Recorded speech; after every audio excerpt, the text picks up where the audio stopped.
우리 함께 말씀을 좀 나누도록 하겠습니다. 오늘 함께 나눌 말씀은 수치를 당하지 않으리라.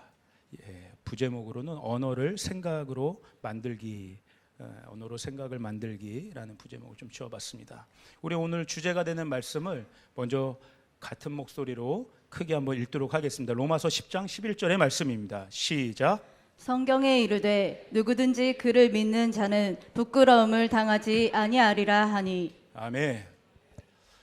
여러분, 저도 한 명의 그냥 그리스도인으로 또 한 인생을 살아가는 사람으로 또 목회자로서도 많은 성도들과 접하면서 이야기를 나누고 상담을 하면서 결국에는 겪게 되는 문제, 또 질문하게 되는 것은 이 땅의 문제들이 계속 일어나잖아요. 아마 주님 다시 오실 때까지 아마 문제 없는 인생들이 없을 겁니다. 우리가 마주하는 모든 문제들, 개인적인 문제, 관계적인 문제, 공동체적인 문제, 이 인류의 모든 문제까지도 결코 잘 풀어지지 않는 것 같아요. 그런데 문제는, 그게 문제예요. 문제는 있는데 왜 우리가 이 문제에 묶여야 될까? 왜 이 문제 속에서 고통 가운데 신음할 수밖에 없을까? 이게 항상 질문이 됩니다. 그래서 이 질문을 가지고 또다시 주님 앞에 엎드려 씨름하고 기도하는데 하나님이 문득 생각지도 못했던 마음을 주셨어요. 꼭 계시적인 마음 같아요. 한편으로는 너무나 당연한 말씀 같은데 너무 의외였어요. 그건 무엇이었냐면, 왜 이 땅의 문제 속에서 우리가 늘 묶이고 신음하고 고통스러워할까? 그러면서 하나님이 주셨던 마음은 하나님이 나의 아버지시라고 하는 거예요. 하나님 나의 아버지시다. 하나님 우리의 아버지시다. 저를 한번 따라해 볼까요? 하나님은 나의 아버지시다. 우리의 아버지시다. 여러분, 너무나 당연한 말씀 같잖아요. 그러면서 동시에 주셨던 말씀이 또 있었어요. 하나님이 나의 아버지신데 하나님은 아버지 같은 분은 아니라는 거예요. 우리가 하나님을 아버지로 믿고 고백은 하지만 실상은 아버지를 정말 하나님을 아버지 그 자체로 온전히 믿지 못하는 우리의 믿음의 상태가 문제라는 것을 깨닫게 하셨어요. 이것이 하나님을 진짜 아버지라고 믿지 못하고 마치 아버지 같은 그런 분 정도로 여기는 우리의 이 상태가 이 땅의 문제가 해결되지 않는 아주 근본적이고 결정적인 이유라는 마음을 주셨습니다. 그러니까 가령 이런 것이라고도 볼 수 있죠. 내가 육신의 아버지가 있습니다. 내 육신의 아버지가 얼마나 소중한 존재예요? 핏줄이지 않습니까? 그럼에도 불구하고 때로는 내 육신의 아버지와 근본적인 문제가 해결되지 않는 결정적인 원인 중에 하나가 하나님을 아버지 같은 분으로 진짜 만나지 못했기 때문에 이 땅의 문제도 해결되지 않는 그런 경우들을 참 많이 봅니다. 여러분, 아버지 같은 분의 사랑과 아버지의 사랑은 차원이 다르죠. 진짜 아버지는 자기 자녀를 위해서 정말 언제라도 자기 심장이라도 꺼내서 모든 것을 자녀를 위해 희생할 준비가 되어 있는 존재가 바로 진짜 아버지의 존재죠. 이걸 다른 말로 하면 아버지 입장에서는 자녀를 진짜 자기 자녀로 여기는 것이죠. 여러분, 하나님은 우리를 자녀같이 여기지 않습니다. 이게 무슨 말이냐? 여러분, 여기 계신 분들 많은 분들이 자녀가 있으시잖아요. 저도 자녀가 있습니다. 제가 제 자녀들을 자녀같이 여긴 적이 없어요. 너희는 내가 너희를 자녀같이 여겨. 그런 표현 어색하지 않습니까? 이상합니다. 한 번도 그런 표현을 써본 적도 없고 생각해 본 적도 없어요. 그냥 얘네는 내 자녀예요. 하나님은 우리를 자녀같이 여긴 적이 없으세요. 우리를 자녀로 여기십니다. 그렇기 때문에 자기의 독생자 예수를 죽이시면서까지 우리를 용납하시고 우리를 위해서 모든 것을 다 쏟아내실 수 있었던 거죠. 여러분, 바로 우리의 믿음의 반석, 믿음의 초석이 여기 위에 올려져 있어야 돼요. 하나님을 아버지로 고백하는 것이 이제는 너무나 흔한 상용 문구처럼 됐지만 진지하게 물어봅니다. 진짜 하나님을 내 눈에 보이는 아버지처럼 내가 믿고 신뢰하고 있는가? 왜냐하면 하나님을 아버지로 진짜 믿을 때 진짜 놀라운 변화가 일어나기 때문에 그래요. 아버지 같은 분을 믿으면 변화가 일어나지 않습니다. 진짜 치유가 일어나지 않습니다. 아버지가 자식을 위해 희생을 했기 때문에 그 희생의 사랑 위에서 놀라운 구원과 변화들이 일어날 수 있는 것이죠. 하나님을 아버지로 믿을 때 진짜 이 땅의 문제가 풀리게 되는 거예요. 내가 도저히 용서하지 못하고 품지 못하고 용납하지 못할 그런 사람까지도 내가 하나님의 아버지 되심의 사랑을 실제적으로 경험할 때 불가능한 일들을 나도 할 수 있게 된다, 그런 이야기입니다. 여러분이 아버지 같은 이 같은의 신앙이 주는 위험성이 있는 것 같아요. 이 같은 이런 신앙은요, 한마디로 말하면 애매한 신앙입니다. 이게 무슨 말이냐면 결정적인 순간에 망설이게 돼요. 결정적인 순간에 주저하게 되고 갈등을 일으키게 돼요. 예. 여기 만약에 아이들이 없네요. 어떤 아이가 있다고 생각해 보세요. 우리 집사님의 자녀가 여기 있다고 생각해 보세요. 제가 그 자녀를, 이 아이를 저의 자녀처럼 자녀같이 제가 여긴다고 한번 생각해 보면, 예, 사랑합니다, 그 자녀를. 그럼에도 불구하고 내가 이 아이를 나의 자녀같이 여긴다고 해서 솔직히 목사지만 부끄럽습니다. 결정적인 순간에 내 자녀만큼 내가 불구덩이에 뛰어들 수 있을지 개런티할 수 없을 것 같아요. 망설이게 될 것 같아요. 주저하게 될 것 같아요. 이게 같은 이러한 신앙의 위험성인 것 같아요. 애매하게. 또 이 같은 이런 신앙은요, 추상적인 개념이에요. 여러분 플라시보 효과라고 들어보셨어요? 내가 아픈데 어떤 가짜 알약이 있는 거예요. 가짜 알약을 먹음으로써 뭐예요? 나은 것 같은 심리적인 효과를 누리는 거죠. 와, 이 약을 먹었으니까 내 몸이 좀 나아진 것 같은 기분이 드는 거예요. 이게 플라시보 효과라고 하는데 이게 심리적인 현상인 거죠. 우리가 하나님의 아버지 같은 좀 추상적인 개념으로 생각하고 믿으면 하나님을 마치 우리의 심리적인 대상 정도로 우리가 하나님을 끌어내리는 거예요.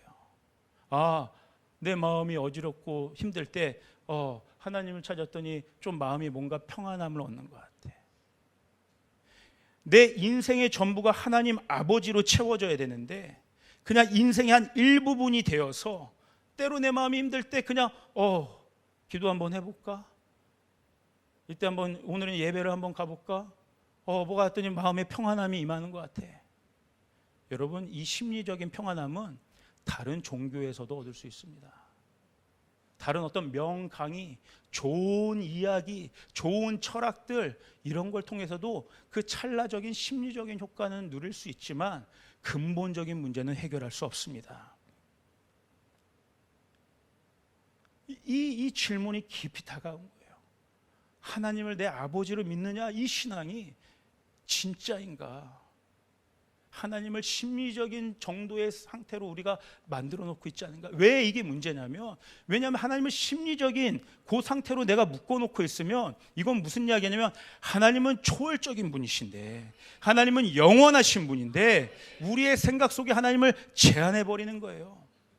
여러분, 현대의 신학이 망쳐놓은 어마어마한 짓거리들이 있습니다. 제가 감히 짓거리라고 얘기합니다. 이 인본주의 사상이 찌들게 들어와서 신학적인 요소에도 들어와가지고 하나님을 다 그런 대상으로 만들어봤어요. 인간의 합리적이고 과학적인 인간의 어떤 수준에 맞지 않으면 하나님을 다 재단시켜버리는 거예요. 그러니까 하나님의 초월성을 다 제한해버립니다. 하나님의 영원하심을 제한해버립니다. 그분의 전지전능하심을 제한해버립니다. 그래서 성경을 어떻게 읽어요? 다 신화적인 것들을 요소를 빼버려요. 저는요, 하나님이 모세를 통해서 실제로 그 홍해 바다를 갈라셨음을 저는 확신합니다. 여러분 믿으십니까? 홍해 바다를 갈대밭으로 바꿔놔서 읽어요. 어떻게 바다가 갈라져? 그건 이스라엘 군대가 갈대밭을 지나간 걸 비유적으로 얘기한 거야. 이게 이런 신학적 사고가 발전하다 보면요, 결국 어디까지 가시는지 아십니까? 기적의 끝판왕이 뭐겠습니까? 죽음이 생명으로 역전되는 것이 이 생명의 창조가 가장 놀라운 기적 아닙니까? 결국에는 예수님의 부활, 육으로, 예수님이 육신으로 죽으셨는데 육신으로 부활하셨다는 그 어마어마한 기적의 사건도 믿지 못하는 거예요. 예수님이, 인간 예수가 죽은 건 역사적 사실. 그런데 부활은 믿을 수 없어. 우리가 예수를 믿는다는 건 그분이 육으로 부활하셨다는 걸 믿는 것이 아니라 그분이 얼마나 좋은 가르침을 우리에게 주셨어? 그분이 얼마나 살신 성인의 본을 실제로 보여주셨어? 우리가 예수를 믿는 건 그분이 보여주셨던 삶을 따라가는 그 감동을 받는 거야. 그분의 가르침의 스피릿, 혼, 그것을 우리가 이어가는 거야. 부활하신 예수님을 믿지 않습니다. 그러나 저는 확신합니다. 우리 예수님 육으로 부활하셨습니다. 그리고 육으로 다시 오실 것을 저는 믿습니다. 그리고 저도 언젠간 죽을 것이지만 저도 주님의 몸처럼 새로워진 몸으로 부활할 것을 믿습니다. 저 이거 아니면 예수님 믿을 이유가 하나도 없어요. 우리 하나님 실제적인 분이시고 초월적인 분이시고 영원하신 분이에요. 그 초월의 하나님께서 오늘 이 땅을 살아가는 저와 여러분의 모든 삶, 모든 만물들, 실제적으로 이 육신으로 우리가 접하는 모든 것들을 지으셨다 이것입니다. 저는 이것을 믿어요. 하나님을 실제 아버지로 믿는 그 실제적인 믿음이 없으면, 그 경험이 없으면 우리의 신앙이 자꾸 이렇게 추상적으로 흘러갈 수 있게 되는 거예요. 그러나 여러분, 하나님을 정말 아버지로 그 자체로 믿는 신앙은요, 결정적인 순간에 오히려 본능적인 반응을 일으키죠. 망설임이 없습니다. 주저함이 없습니다. 아까워하지 않습니다. 계산하지 않습니다. 하나님의 초월성과 영원성을 붙듭니다. 왜? 하나님을 진짜 아버지로 믿으니까 의심하지 않는 거예요. 내 삶의 모든 영역 가운데 하나님의 능력과 하나님이 우리를 신이 인도하신다고 하는 그 우리가 아까 찬양한 것처럼 그 신실함을 붙들 수 있는 거예요. 저희 아들이요, 아직 늦둥이 그 막내가 아직도 그거 좋아해요. 침대에서 막 달려와가지고 이렇게 뛰는 거 있잖아요. 저를 불러요. 아빠. 그래서 자 0m부터 시작합니다. 그래서 딱 안기고, 자 아빠, 자 한 발 뒤, 그래서 딱 뛰어내리고, 두 발 뒤, 그래서 딱 점프해서 뛰어내리고, 세 발 뒤, 지도 점점 도움 닫기를 하긴 합니다. 이렇게 정말 아빠 이제 5발 더. 제가 봐도 이거는 조금 어려워 보이는데 그냥 냅다 달려서 점프를 해버려요. 제가 아니라 여기 있는 누군가 거기 내가 너의 아버지 같은 사람이야 라고 여러분 얘기하면 저희 아들이 뛰어내리겠습니까? 절대 뛰어내리지 못합니다. 제 어떠함과 상관없이 아빠기 때문에 뛰어내릴 수 있는 거예요. 이게 실제적인 신앙이라는 거죠. 여러분, 고아도 마찬가지예요. 고아 같은 건 없어요. 하나님 밖에 있으면 그냥 고아입니다. 우리 마가복음 12장 34절 한번 같이 읽어볼까요? 자, 한번 같이 읽겠습니다. 시작. 예수께서 그가 지혜 있게 대답함을 보시고 이르시되 내가 하나님의 나라에서 멀지 않도다 하시니 그 후에 감히 묻는 자가 없더라. 예, 이 말씀은 한 서기관이 주님께 나와서 주님께 물어봅니다. 가장 큰 계명이 뭡니까? 네가 한번 대답해봐라. 그러니까 하나님 사랑, 이웃 사랑, 이 율법의 가장 큰 계명을 잘 이야기해요. 그러니까 예수님이 이걸 보고 지혜 있게 대답했다고 여기고 뭐라고 이야기하시냐면 네가 하나님 나라에서 멀지 않다 이렇게 평가를 하십니다. 근데 여러분, 이게 무슨 뜻인지 아세요? 여러분 한번 버스를 한번 생각해 보세요. 버스를요 막 우리가 시간 맞춰서 타려고 너무 막 달려가가지고 하는데 지척에 버스가 이미 출발하는 것들을 볼 때가 있죠. 너무 아깝잖아요. 그래서 너무너무 아깝게 버스를 놓치는 때가 있습니다. 그렇게 해서 버스를 놓치는 거나 처음부터 가능성 없이 버스를 놓치는 거나, 중요한 건 아까운 게 문제가 아니라요, 결국에 버스를 타지 못한 게 문제예요. 타야 할 버스를 타지 못했냐 탔냐만 중요한 거라고요. 내가 버스를 탔다고 착각할 수는 없는 거잖아요. 예수님 오늘 이 서기관한테 이걸 분명히 하신 거예요. 아무리 지식적으로 율법을 꿰고 있어도 그 사람은 하나님 나라에 관해서 하나님 나라에 관해서는 잘 알 수 있어도 그 사람의 존재의 상태는 지금 어떤 상태예요? 하나님 나라에 가까이 있을 뿐이지 안에 들어와 있는 상태는 아니라는 거예요. A씨당 쪽 글러먹은 사람이든 이 서기관처럼 가까이에 있는 사람이든 하나님 나라 안에 들어와 있지 못한 상태는 매한가지라는 거예요. 중요한 것은 하나님 나라 안에 있느냐 밖에 있느냐, 내가 하나님의 자녀냐 고아냐, 이거 외에는 없습니다. 결국 하나님과 나의 관계가 본질이라는 거예요.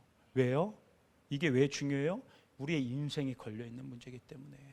아무리 이 세상의 기준에서 잘 산다 할지라도, 뭔가 성공을 거둔다 할지라도, 내가 뭔가를 갖춰놓고 산다 할지라도 여러분 문제없는 인생이 없습니다. 아무리 부자여도 그 마음에 평안함이 없을 때가 있잖아요. 고와 같이 살아갈 수 있단 말입니다. 사단의 묶임 가운데, 영적인 묶임 가운데 방황할 수 있단 말입니다.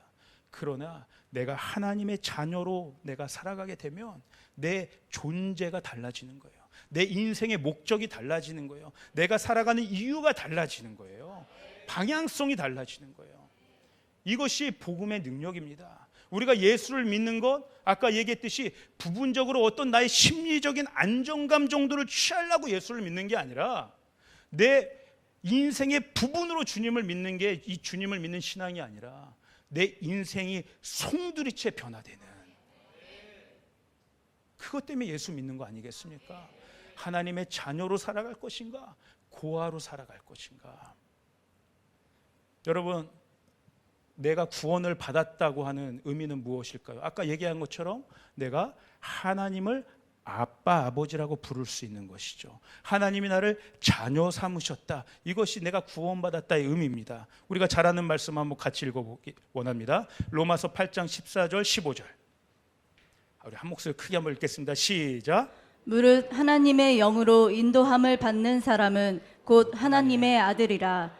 너희는 다시 무서워하는 종의 영을 받지 아니하고 양자의 영을 받았으므로 우리가 아빠 아버지라고 부르짖느니라. 아멘. 와, 하나님의 자녀됨의 영이 오늘 우리 가운데 임했다는 게 우리가 구원받은 증거라는 거예요. 그래서 오늘 실제적으로 우리의 입술을 벌려서 하나님을 아빠, 아버지라고 부를 수 있는 자녀의 권세가 우리에게 주어졌다는 것이 하나님의 구원의 증거라는 거예요. 아멘. 저도 1부 때는 조금 요만큼만 뛰었거든요. 너무 깊이. 하나님이 나를 자녀 삼아 주셨고 죽을 수밖에 없는 미천한 존재, 고아 같은 존재, 죽을 수밖에 없는 죄인 중에 죄인인 저를 사랑하셔서 저에게 자녀의 영을 부어주시고 저로 하여금 그 높으신 하나님을 아빠 아버지라고 부를 수 있는 자녀의 권세를 부어주셨다는 이 놀라운 하나님의 기적이 너무나 위대하고 감사한 거예요. 여러분, 제가 이렇게 보니까 조 목사님의 심정을 알겠어요. 여러분 기쁘지 않으십니까? 아멘. 진짜 기쁜 거예요. 예수님을 믿고 안 믿고는 그냥 조금 더 20평 아파트에서 30평 아파트로 올라가는 정도가 아닌 거예요. 이 차에서 저 차를 타는 요 정도 나아짐의 정도의 삶이 아닌 거예요. 죽음에서 생명으로, 지옥에서 천국으로 내 인생 자체가 영원으로 바뀌는 놀라운 일들이라는 거예요. 자녀의 권세를 받았다. 이것이 오늘 우리가 이곳에서 예배하는 목적입니다. 이유입니다. 자녀의 권세를 받았다. 이게 또 한편으로 어떠한 의미인지 한번 같이 보기 원합니다. 로마서 10장 11절에서 12절. 우리 한번 이것도 큰 목소리로 같이 한번 읽겠습니다. 시작. 성경에 이르되 누구든지 그를 믿는 자는 부끄러움을 당하지 아니하리라 하니 유대인이나 헬라인이나 차별이 없음이라. 한 분이신 주께서 모든 사람의 주가 되사 그를 부르는 모든 사람에게 부요하시도다. 아멘. 누구든지 예수 그리스도를 믿는 자에게는 부끄러움이 없을 것입니다. 아멘. 그러니까 하나님을 아버지로 믿는 자, 하나님의 자녀된 권세, 예수 그리스도께서 그 자녀의 권세를 입은 자들, 이들에게 일어난 놀라운 이 권세됨의 축복이 실제로 무엇이냐? 부끄러움을 당하지 않는다는 거예요. 이게 무슨 의미입니까? 우리가 이 세상을 살다 보면 이 땅의 문제들을 마주하게 돼요. 이 세상의 상황과 환경, 나 자신의 어떠함으로 인해서 우리가 결핍을 겪게 됩니다. 마음이 상해져요. 수치심을 느껴요. 우울감에 빠져요. 상실감을 잃게 돼요. 위축돼요. 내 자존심이 무너져요. 내가 인정받지 못하는 상황 가운데 가면 막 분노가 일어납니다. 수치심을 느끼는 거예요. 자기 연민 가운데 빠집니다. 원망하게 돼요. 불평하게 돼요. 내 인생을 저주하게 돼요. 결국 우리 삶의 실제적인 고통의 문제가 다 여기에 있지 않습니까? 어떠한 현상적으로 일어나는 그거는 그냥 현상일 뿐이고, 그 현상 속에서 나에게 주는 그 악한 영향력에 내가 사로잡혀서 그것 때문에 괴로워하는 것 아니겠습니까? 오늘 이 성경의 말씀처럼 세상 기준으로 내가 유대인이냐 헬라인이냐, 나에게 돈이 있냐 없냐, 능력이 있냐 없냐, 환경이 좋냐 나쁘냐에 좌지우지 되는 것이 이 세상의 고아의 인생인데, 그것에 좌지우지 되지 않고 수치감을 느끼지 않고 당당하게 자녀의 권세됨을 누리는 것, 하늘 아버지께서 주시는 그 어마어마한 부유함을 누리는 상태가 바로 예수 그리스도를 믿음으로 통해서 하나님을 아빠 아버지로 고백하는 자녀들의 특권이 된다 이거예요. 여러분, 골리앗 앞에 선 다윗을 한번 보세요. 정말 맨몸뚱이로 나갔잖아요. 스펙 1도 없습니다. 상대 전적이 한 번도 상대 전장의 랭킹이 없어요. 무기가 없습니다. 그냥 물맷돌 하나예요. 그러나 다윗이 어떻게 고백하고 나옵니까? 자기와 함께 하시는, 자기를 부욕케 하시는, 아까 그 사망의 음침한 골짜기에서도 가장 좋은 곳으로 나를 인도하시는 하나님의 부유하심을 실제적으로 힘어서 만군의 여호와의 이름으로 내가 나아간다. 그런 그에게 눈으로 보이지 않지만 뭘 다윗은 느끼고 있는 거예요? 하나님의 전신갑주가 지금 그에게 입혀져 있는 것을 저는 다윗이 확증하며 골리앗을 마주쳤다고 저는 확신해요. 사도 바울도 한번 보십시오. 여러분, 사도 바울이 성도들에게 선포하는 걸 한번 보세요. 그렇게 감옥에 갇히고, 감옥에 갇힐 때마다 실제적으로 태형이라는 걸 당해요. 매를 맞습니다. 50에 하나 감한 매를 실제로 맞아요. 가는 도시마다 그런 일들을 당해요. 핍박을 당하고 쫓겨나고 도망쳐야 되고. 그럼에도 불구하고 바울은요, 예수 그리스도만을 자랑합니다. 그리고 성도들을 향해서는 너희가, 당신들이 나의 기쁨과 자랑의 면류관입니다. 당신들이 내가 예수님을 본받은 것처럼 당신들도 나를 본받으십시오. 어떻게 이렇게 당당하게 이야기할 수 있겠어요? 어디서 나오는 그런 근자감입니까 이게? 하고 다니는 꼬라지를 보면요, 바울이야 거짓 꼬라지예요. 거짓 꼬라지. 여러분, 옷차림도 남루하고요, 돈도 없습니다. 그의 외모는 뭐 형편없었다고도 증언이 돼 있잖아요. 말도 어눌해요 사실은. 그런데 그 고통과 고난의 현장 속에서도 성도들 향해서는 당당하게 이야기할 수 있는 거예요. 내가 주님을 본받은 것처럼 당신들은 나를 본받으십시오. 나의 달려갈 길과 주 예수께 받은 사명, 내가 그 은혜의 복음을 전하는 일을 마치려 하면은 나의 생명을 조금도 아까운 것을 여기지 아니하노라. 이게 하나님을 아버지로 믿기 있기 때문에 나올 수 있는 진짜 확신의 증언이죠. 여러분, 오늘 이 자리에서 저는 간절히 바라는 게 있어요. 적어도 우리 조이풀 성도들이라면 부유함의 정의를 정말 다시 한번 내려보자. 세상의 물질적인 걸로도 부유함의 정의를 내릴 수 있지만 우리가 이제 이 수준의 우리의 부유함을 맞추지 말고, 내가 예수 안에 있는가 그렇지 않은가, 내가 하나님 안에 있는가 그렇지 않은가, 내가 하나님의 자녀로 살아가고 있는가 고아로 살아가고 있는가로 우리의 부유함을 정의해 보자는 것입니다. 여러분 어떻습니까? 여러분 부유하십니까? 예수 그리스도를 믿는 자에게 수치심이 없을 것입니다. 하나님의 부유함이 임하게 될 것입니다. 담임 목사님을 통해서 계속 강단에 선포되는 말씀 중에 하나가, 나는 죽고 예수로 살자는 거잖아요. 나는 죽고 예수로 살자. 이게 다른 말로 하면 무엇이겠습니까? 내가 예수 안에, 예수가 내 안에 산다는 의미겠죠. 이것을 예수님은 조금 더 구체적인 의미를 담아서 설명해 주셨어요. 내가 예수 안에, 예수가 내 안에 산다는 건 내가 예수 그리스도 하나님의 말씀 안에 산다는 것이고, 하나님의 말씀이 내 안에 충만하게 거하는 상태라는 것을 의미합니다.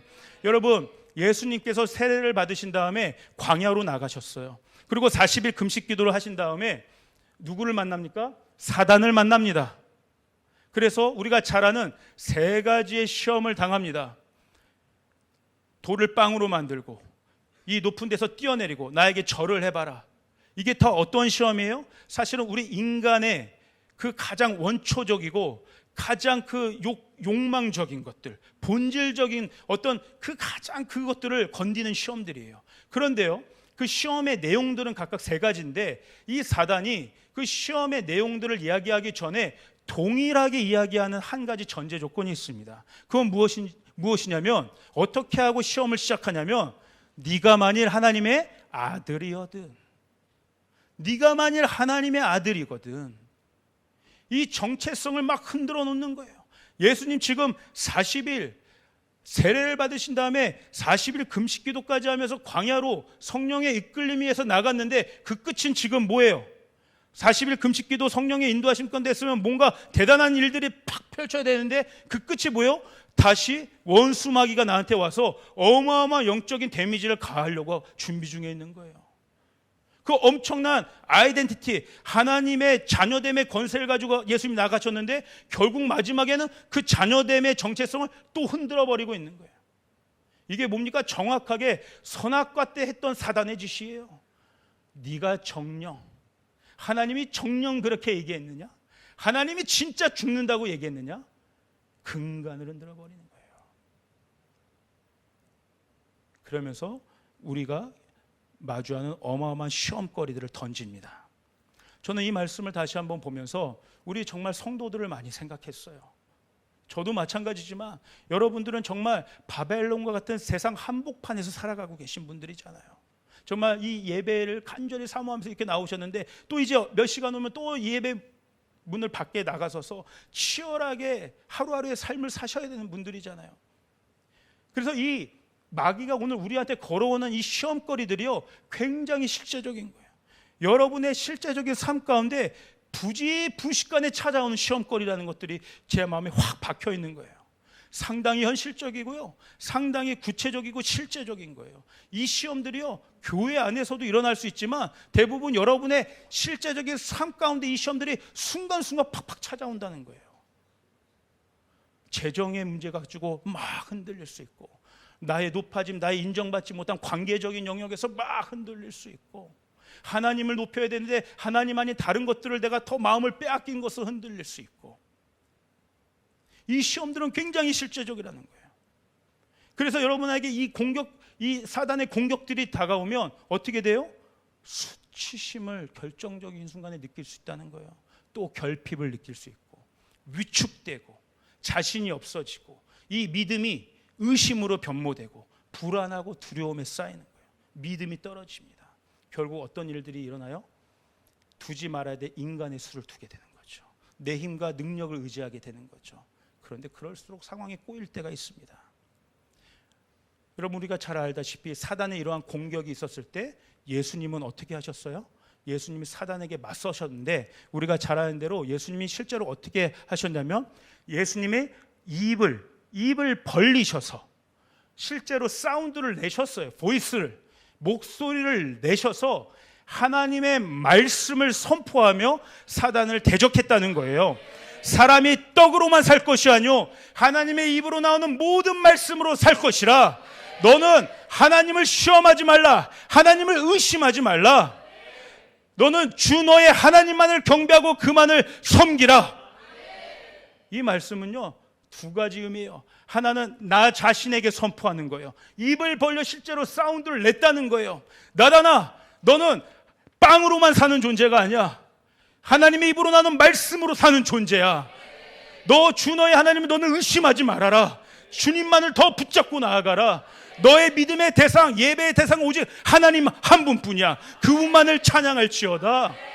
나 자신에게 소리를 내서 들리게 하는 거예요.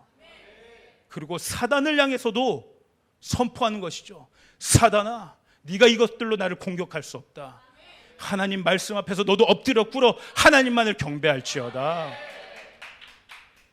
이게 예수님이, 여러분 이걸 추상적으로 들으시라는 얘기가 아니에요. 상징적인 얘기가 아니에요. 여러분의 인생 앞에 실제적인 문제들이 찾아올 때 즉각적으로 이 반응이 나올 수 있어야 된다는 거예요. 제가 이 영적인 원리들을 요즘 깊이 깨닫고 있습니다. 그러면서 이 말씀을 보는데 하나님이 환상처럼 예수님의 40일의 광야 여정을 막 파노라마처럼 보이시더라.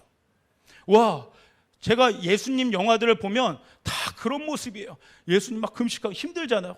그러면서 막 이렇게 바람 있고 그 황량한 광야를 그 망토 같은 거 입고 고행하는 어떤 수도사의 모습들.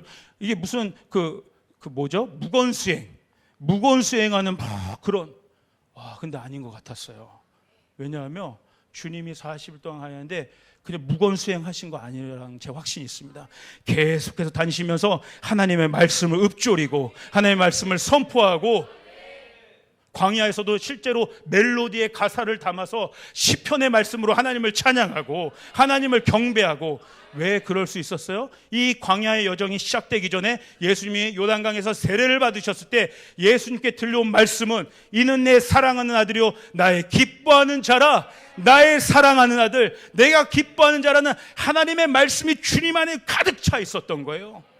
그 하나님의 말씀이 가득 차 있었기 때문에 주님이 그 말씀을 가지고 계속해서 읊조리고 선포하고 하나님을 예배하고 기쁨으로 충만하고, 그러니까 실전에 다가와서 마귀와의 싸움에서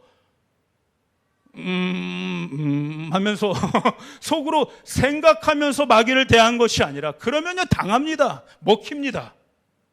실제적인 미혹과 공격이 다가올 때 주저하지 않고 하나님의 말씀이 거의 자동적으로 본능적으로 튀어나오는 거예요.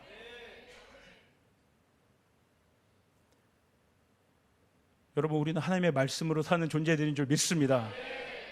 우리는 하나님을 의심하는 존재가 아니라 하나님을 신뢰하는 존재인 줄 믿습니다. 우리는 다른 우상을 섬기는 존재가 아니라 하나님만을 섬기는 하나님의 백성인 줄 믿습니다. 이것이 본능적으로 우리가 당하는 땅의 문제 앞에 즉각적으로 튀어나올 수 있는 반응이 되어야 된다는 거예요. 누구든지 그를 믿는 자 부끄러움을 당하지 않을 것입니다. 예수님이 이 말씀들을 선포할 때 예수님은 수치심이라는 걸 느끼지 못했어요. 예수님이 원래 그렇게 태어난 것이 아니라 주님의 말씀을 선포함으로 수치심이 예수님의 마음과 생각 가운데 들어올 틈이 없었다는 거예요. 위축될 틈이 없는 거예요. 두려움과 염려와 불안에 쌓일 틈이 없는 거예요. 하나님의 말씀으로 보호받는 것이죠. 여러분, 언어와 생각의 상호 관련성이 있습니다. 보통은 우리의 생각들이 이제 성장하면서 생각이, 사고가 확장되니까 우리가 생각했던 것들이 언어로 나오는 거죠. 예, 아이들이 그렇게 해서 언어가 늘어갑니다. 그런데 반대의 경우가 사실 있습니다. 언어가 생각을 만들어요. 이게 무슨 말이냐? 여러분 그런 경험 없으세요? 저도요. 영어가 국내용입니다. 사실은 제가 예, 저 네이티브, 특히 호주 분들이 힘들어요. 사실 뉴질랜드는 더더욱 힘듭니다. 예, 네이티브 스피커를 이렇게 만나면 제가 아는 단어, 영어 단어로 여기서 머릿속에 이제 조합을 해야 돼요. 저는 이분들과 더 깊은 얘기를 하고 싶고 더 많은 깊이 있는 어떤 수준 높은 대화를 하고 싶은데, 제가 아는 단어가 너 밥 먹었어? 어떻게 지내? 요 정도에서 생각이 발전이 안 돼요. 제 언어만큼 생각이 제한적이게 되더라고요. 그러니까 제 언어가 늘면 늘수록 그 언어의 미닝이 제 안에 깊이 소화되면 소화될수록 생각도 확장되는 것이죠. 언어가 생각을 만들어냅니다. 그러니까 언어의 수준이 사실은 생각의 수준이에요. 이게 상호 관련, 닭이냐 달걀이냐 이게 뭐 그런 관계 같아요. 생각의 또 수준이 언어로 표현되기도 하고 언어가 생각의 확장을 이뤄내기도 하고. 이 말씀을 한번 같이 읽겠습니다. 고린도후서 10장 3절부터 6절입니다. 한번 큰 목소리를 같이 읽겠습니다. 시작. 우리가 육신으로 행하나 육신에 따라 싸우지 아니하노니 우리의 싸우는 무기는 육신에 속한 것이 아니요 오직 어떤 견고한 진도 무너뜨리는 하나님의 능력이라. 모든 이론을 무너뜨리며 하나님 아는 것을 대적하여 높아진 것을 다 무너뜨리고 모든 생각을 사로잡아 그리스도에게 복종하게 하니 너희의 복종이 온전하게 될 때에 모든 복종하지 않는 것을 벌하려고 준비하는 중에 있노라. 아멘. 우리 3절 한번 봅시다. 우리가 육신으로 행하나, 이 육신으로 행한다는 것은 우리가 일상의 삶을 산다는 의미죠. 이 땅을 살아가는 우리의 모습들이에요, 이 육신으로 행한다는 것은. 그런데 아까 얘기한 것처럼 어떤 문제가 생겨? 이 땅을 살아가는 동안은 문제가 끊임없이 올라오더라 이거예요. 땅의 문제들이 늘 우리를 괴롭힌다는 거예요. 그런데 사도 바울은 지금 이 육신으로 살아가는 우리 삶의 모습을, 여기서 겪는 모든 문제들을 어떻게 해결할 것인가, 인간의 방법, 육신의 방법대로 해결하지 않는다는 거예요. 그렇게 해결할 수도 없다는 거예요. 우리가 마주하는 모든 고통의 문제를 우리 죄인된 이 죄의 본성을 가진 우리들이 결코 해결할 수 없다는 거예요. 사도 바울이 얘기해요. 이 땅의 문제들을 해결할 수 있는 유일한 방법은 하나님의 능력밖에 없다. 하나님의 능력밖에 없다. 우리의 생각과 우리의 어떤 힘과 우리의 노력으로 이 모든 해결하는 것이 아니라 이 모든 것들을 파하시고 우리가 해결할 수 없는 그 모든 인간의 생각들을 하나님 다 내려놓게 하시고 오직 위로부터 오는 하나님의 능력으로 우리의 문제들을 해결하게 하신다. 이게 이런 뜻이에요.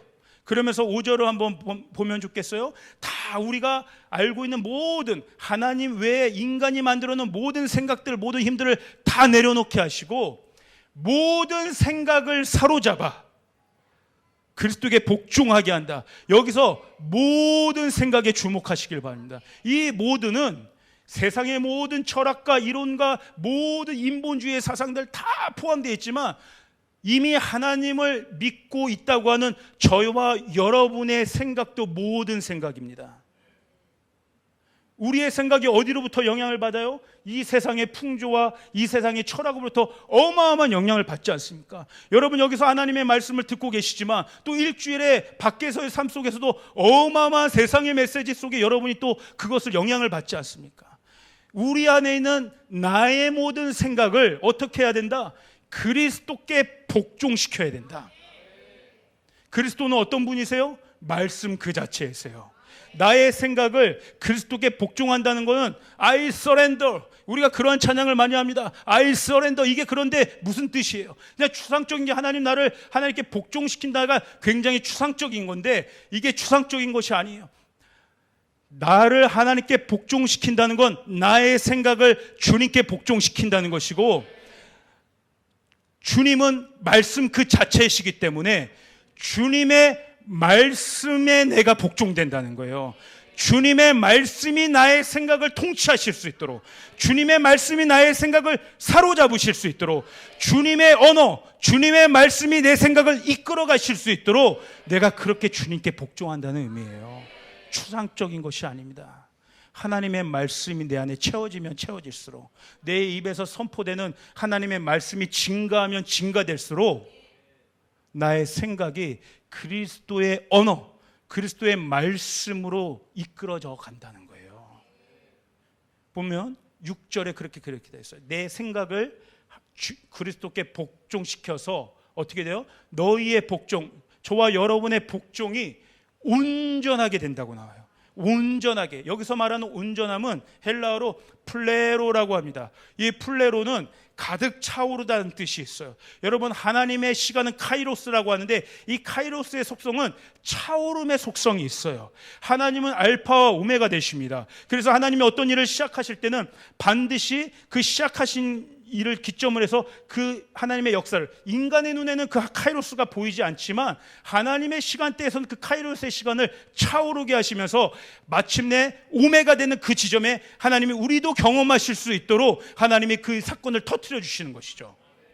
하나님의 시간은 차오르는 시간이에요. 지금 이 교회의 시대, 성령의 시대는 플레로, 차오르는 시간이에요. 주님이 다시 오십니다. 그 주님이 다시 오실 때까지 주님이 교회를 준비시키는 거예요. 하나님의 사람이 이 교회 가운데 넘쳐날 수 있도록 차오르게 하시는 거예요.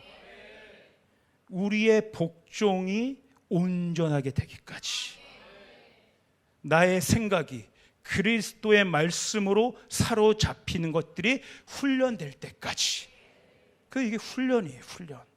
여러분, 여기 주님을 처음 믿는 분들은 아마 이런 단어 자체도, 이런 설교의 용어 자체도 익숙치 않으시잖아요. 교회 용어도 익숙치 않습니다. 성경의 용어들이 익숙치 않아요.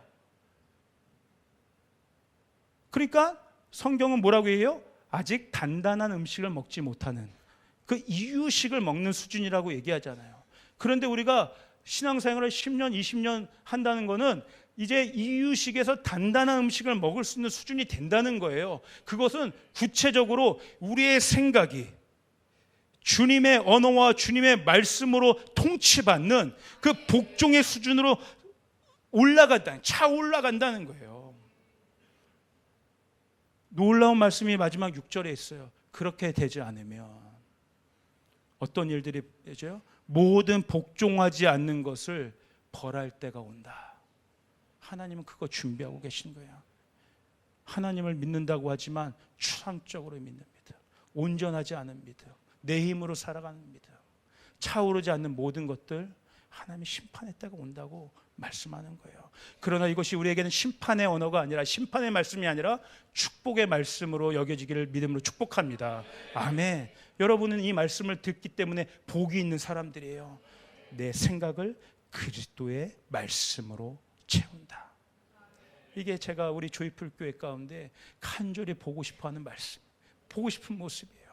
모든 사람들이, 저도 그렇고 여러분도 그렇고, 우리의 생각과 우리의 속사람이 예수 그리스도의 그 완전하신 말씀에 사로잡혀서 우리가 교제할 때나 예배할 때나 세상을 살아갈 때 그리스도의 언어로 함께 고백하고 선포하고 하나님이 하실 일들을 실제로 우리가 같이 경험하고, 와, 여러분 기대되지 않으십니까?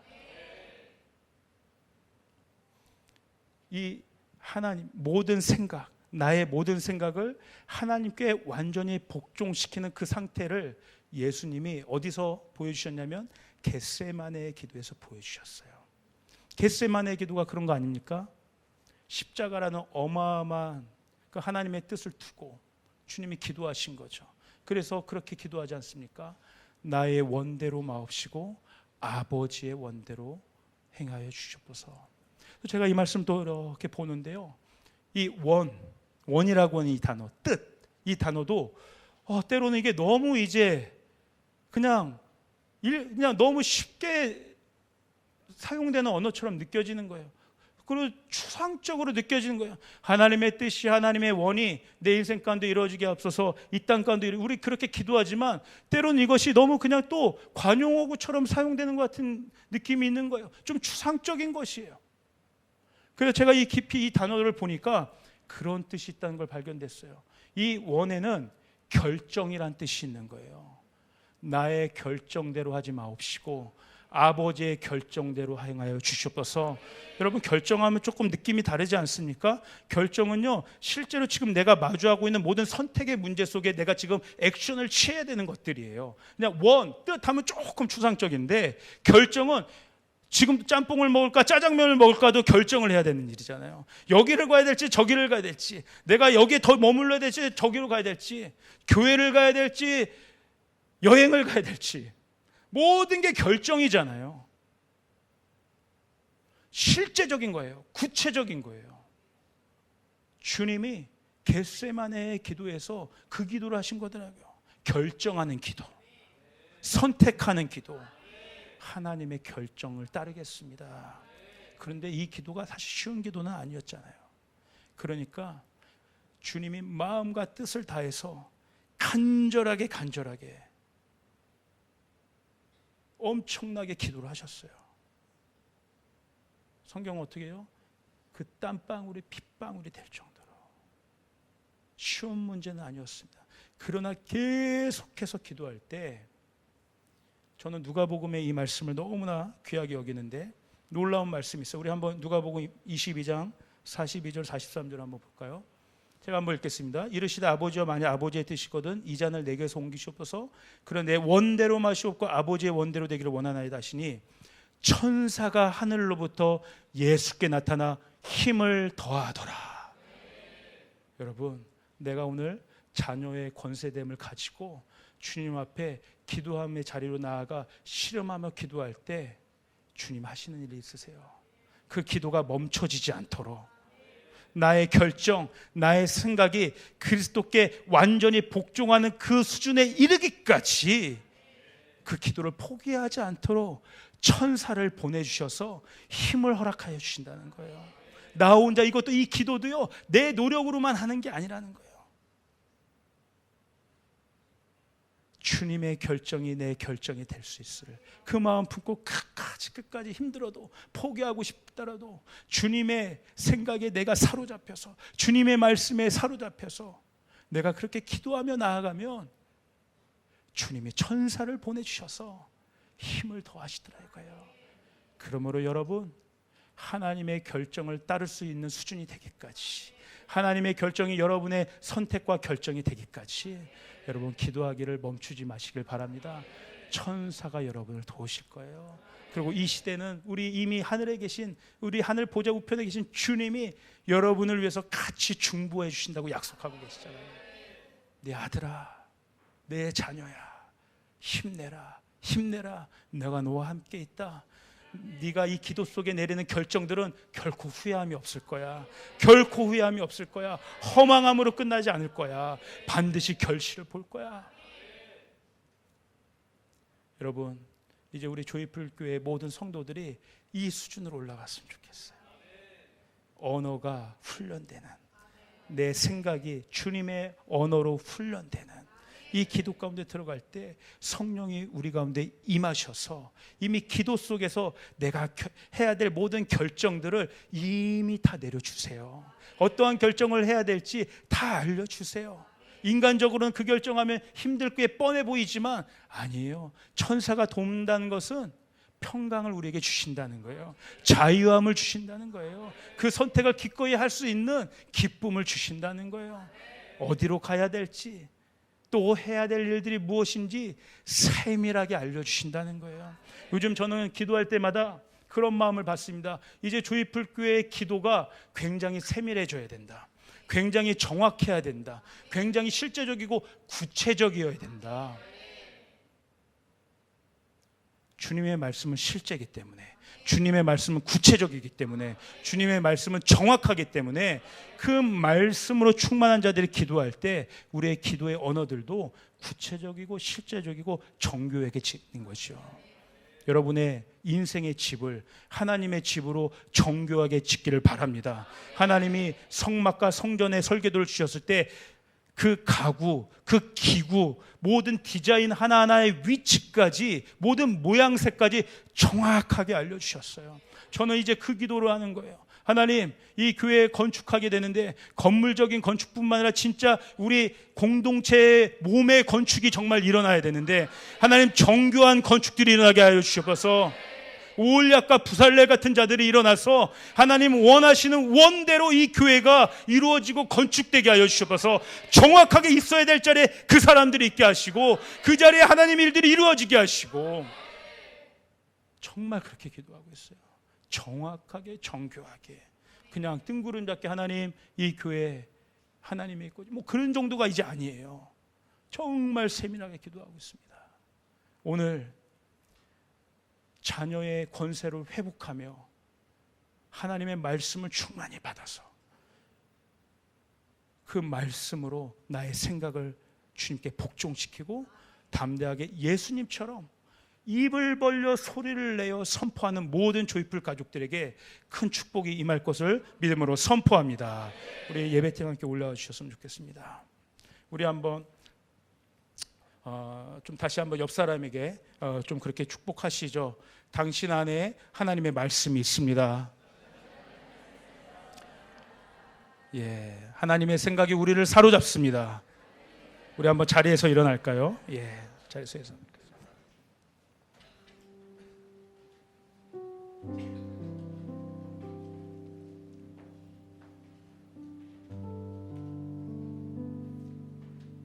제가 간절히 바라는 것은 오늘 이 예배가 여러분 일주일의 삶의 시작점이 되기를 축복합니다.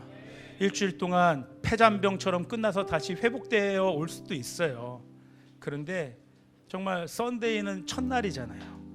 우리에게는 일주일이 이게 첫날이잖아요. 이게 시작점이 되어서 일주일 내내 여러분이 40일 광야를 지날지라도 우리 예수님처럼 지치지 않도록, 우리 기쁨으로 더 충만해지도록 일주일 동안 우리를 공격해오는 모든 사단의 권세들, 사단의 공격들에게도 우리가 끄떡없이 오히려 상황과 환경에 영향을 받는 것이 아니라 상황과 환경을 통치하고 지배할 수 있는 그 충만함으로 다음 주일 또 시작이 된다면 우리 예배가 더 깊어지고 확장되지 않겠습니까? 더 충만해지지 않겠습니까? 정말 그러고 싶습니다. 우리 한번 이 찬양하고 기도하고 마치도록 하겠습니다.